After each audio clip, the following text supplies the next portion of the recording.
I'm Ann-Katherin, or aka Eisfeld. I'm one of the hematology oncology fellows. My name is Mims. I'm an assistant professor in the Division of Hematology. I'm also the Acute Leukemia Clinical Research Director. The biggest reason I work in cancer research is for the patients. So adult patients with acute leukemia have overall poor outcomes, and so we want to do a better job, and so my patients are my inspiration.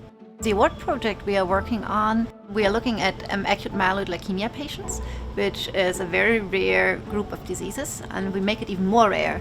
We look at a small percentage of these leukemia patients that not only have the leukemia in their bone marrow and in their blood, but that also develop solid tumors, so-called myeloid sarcomas. Those patients have incredibly poor outcomes. They rarely fully respond to chemotherapy, and if they do, they relapse very early. And the reasons why they respond so poorly is really not understood.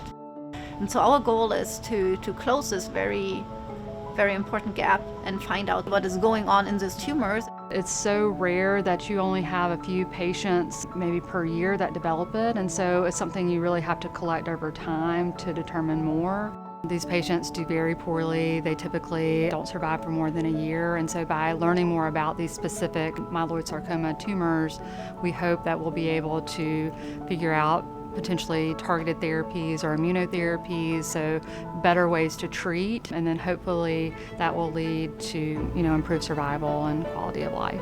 This Pelotonia funding means to us that we are able to pursue a project that was basically only an idea, or like a kind of a dream, where we wanted to pursue it and to find out more about it. And it was too early of a stage that we would have gotten funding from any other agency. But by now, with the data that we are collecting with this project, we are able to apply it to a way larger scale of patients and hopefully translate it back into the clinic really soon.